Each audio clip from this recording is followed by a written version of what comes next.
sukanya itu lebih ke ngerasa bahwa ada makhluk kecil yang bergantung hidupnya sama aku dan ngerasa dibutuhin banget sih karena itu. Terus dukanya mungkin kalau mulai syuting terus dia masih pengen, kan karena aku direct breastfeeding jadi dia bener-bener nungguin aku banget kapan pulang syuting gitu. Nah itu sih kadang-kadang yang bikin sedih gitu. Jadi anak saya itu tipenya tidak bisa menyusui melalui botol. Jadi udah saya coba botol apapun, anak saya tetap nggak mau gitu, kayak menolak. Jadi dia maunya menyusui secara langsung. Nah itu suatu tantangan juga tuh buat saya yang bekerja, karena nanti gimana nih kalau saya kerja tapi anak saya nggak mau minum melalui botol. Dan semua jenis botol udah saya coba, tapi tidak ada satu botol pun yang anak saya mau gitu. Sampai akhirnya saya pernah mengalami yang namanya di jam-jam tertentu saya pulang ke rumah untuk memberikan anak saya ASI secara langsung. Itu cukup repot juga sih, karena di saat kita lagi hektik untuk menyelesaikan pekerjaan, tapi saat itu pun saya juga harus pulang karena saya kepikiran kalau saya nggak pulang anak saya tidak minum. Sukanya di saat pandemi ini adalah karena kita bekerja di rumah, jadi saya bisa memberikan ASI kepada anak saya secara langsung. Apalagi kan pada saat kita memberikan ASI, itu kita bisa membangun bonding bersama anak. Dan alhamdulillah anak saya kan masih menyusui sampai usia 1 tahun sekarang. Nah pada saat usia 1 tahun itu tuh anak cenderung tuh sudah kayak susah diajak ngobrol, susah diajak ayo duduk berdua nak gitu. Jadi momen yang paling tepat untuk mengajak anak berkomunikasi secara face to face itu adalah ketika sedang menyusui. Aku benar-benar menganggapnya itu jadi bonding time yang merupakan bonus buat aku, karena anggota keluarga yang lain nggak mendapatkan kesempatan itu gitu. Di masa pandemi ini juga luar biasa menjadi bingung, karena sebelumnya tuh udah sempat berkurang intensitas menyusunya, karena kan memang dari segi usia juga pelan-pelan sudah mau menyapih nih nanti di bulan Oktober. Tapi karena aku terus di rumah aja, jadi malah semakin sering intensitasnya. Ya tapi mungkin nih kayak dikasih hadiah gitu ya, kayak masa-masa terakhir sebelum nanti mau menyapih, diberi kenangan-kenangan indah yang lebih banyak lagi gitu mungkin. Lokasi rumah saya dan kantor saya cukup jauh, kurang lebih 30 km. Semenjak masa pandemi ini nggak macet seperti sebelumnya, jadi saya bisa sampai rumah bisa lebih cepat daripada biasanya. Kalau untuk dukanya, kebetulan karena saya di PIC terkait penanganan pencegahan COVID di tempat kerja, jadi saya lebih hektik dibandingin biasanya dan cukup sulit untuk menemukan waktu untuk bisa pra-ASI di ruang laktasi. Namun saya usahakan minimal setidaknya 2 kali dalam sehari melakukan pra-ASI. Dan kesannya itu benar-benar pengalaman yang sangat berkesan ya. Tapi bersyukur juga sampai saat ini masih bisa ASI eksklusif. Kendala yang saya alami selama masa pandemi ini dalam memberikan ASI kepada anak saya adalah ketika ASI perah yang saya sudah siapkan selama masa cuti melahirkan sudah mulai habis, di mana di situ saya memerlukan dukungan lebih, motivasi dari orang-orang terdekat, dan akhirnya saya mengkonsultasikan diri ke konselor ASI di Rumah Sakit Pondok Indah, di mana saya disarankan untuk melakukan pumping ekstra. Di situ saya harus memberikan waktu yang lebih untuk melakukan pumping. Begitu juga di tengah-tengah shift saya bekerja, saya berusaha untuk meluangkan waktu, mencari waktu yang tepat untuk melakukan pumping di rumah sakit, baik pun di rumah. Bahagia dan bangga karena saya bisa memberikan yang terbaik melalui ASI kepada anak saya, karena saya tahu ASI itu merupakan sumber utama nutrisi bagi bayi. Untuk dukanya mungkin dirasakan sama semua moms, yang terutama wanita karir. Kita harus kembali bekerja di kondisi pandemi seperti ini. Kita harus melaksanakan pumping yang kita laksanakan di kantor, di luar rumah. Walaupun sudah sesuai dengan prosedur kesehatan, tetap kita akan merasakan khawatir, cemas, dan was-was. Yang pertama, sukanya kita bisa memberikan nutrisi yang terbaik untuk anak kita yang tidak bisa digantikan oleh susu formula. Yang kedua, kita bisa menjadi ibu yang seutuhnya karena kita bisa memberikan ASI eksklusif secara langsung. Di masa kehamilan aku udah mempersiapkan bahwa aku ingin menyusui dan ingin memberikan ASI eksklusif untuk anak. Jadi aku udah mempersiapkan dari awal semuanya, pijat laktasi, makan dan minum ASI booster yang aman untuk ibu hamil, dan mencari tahu info-info tentang menyusui, dan juga pastinya nanya-nanya ke dokter anak, ke dokter spesialis aku, lalu ke bidan, ke siapa aja, ke orang tua dan ke keluarga yang baru mengalami.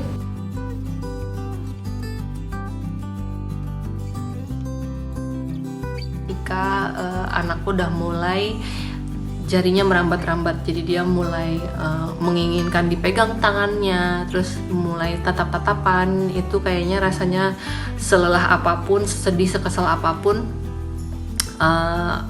hilang pas anak kita kayak gitu. Bener-bener menenangkan, bener-bener bikin nyaman.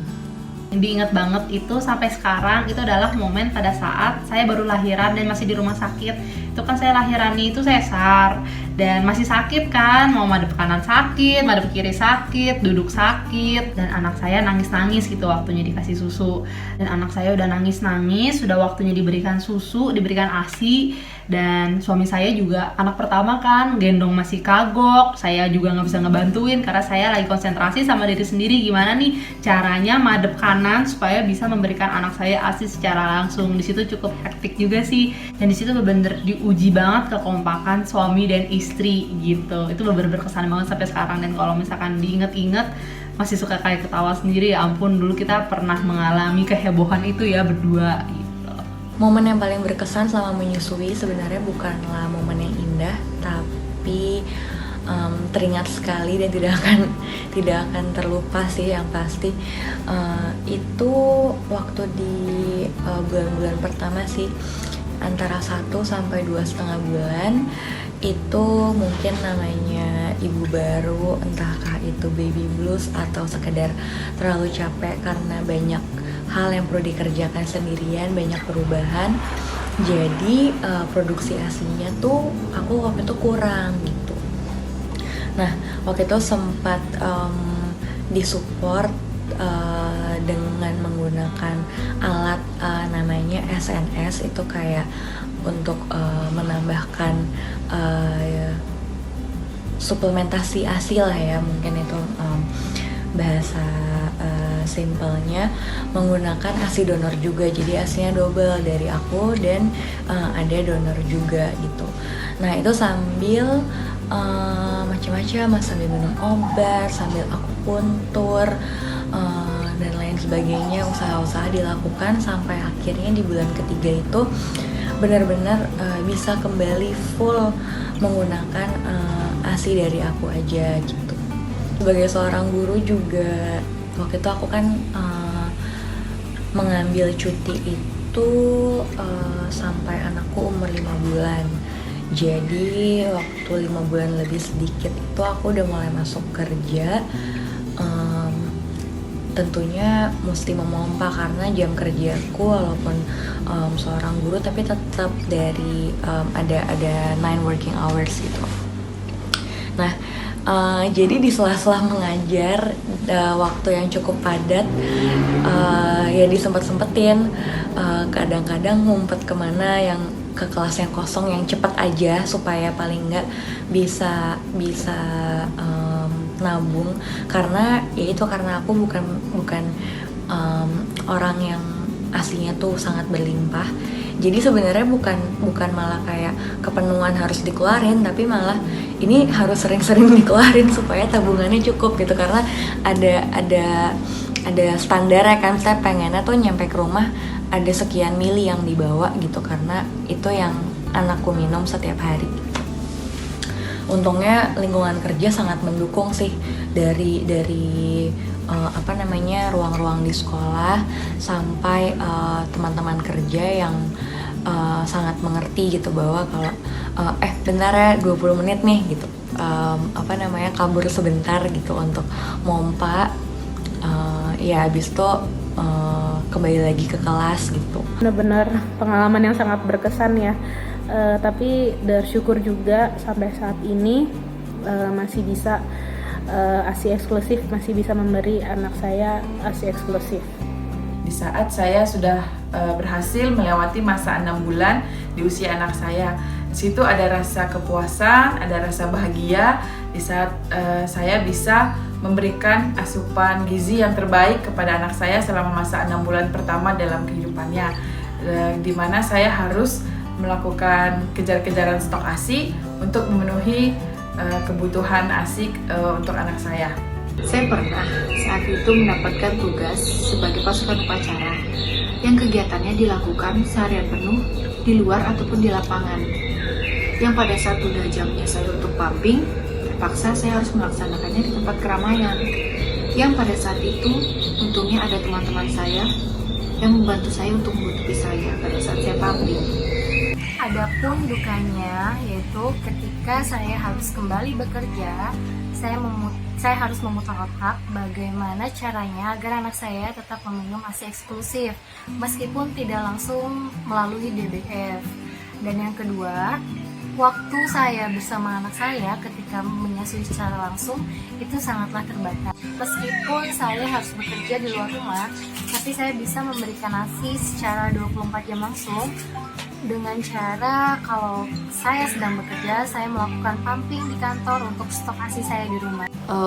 Lebih bonding yang lebih kuat dengan anak, bisa melihat pertumbuhannya, bisa merasakan bagaimana awal aku mengasihi anak, dan merasakan bagaimana sebegitu dibutuhkannya oleh seorang bayi yang kecil mungil, bisa aku rawat, bisa aku asihi sampai sekarang.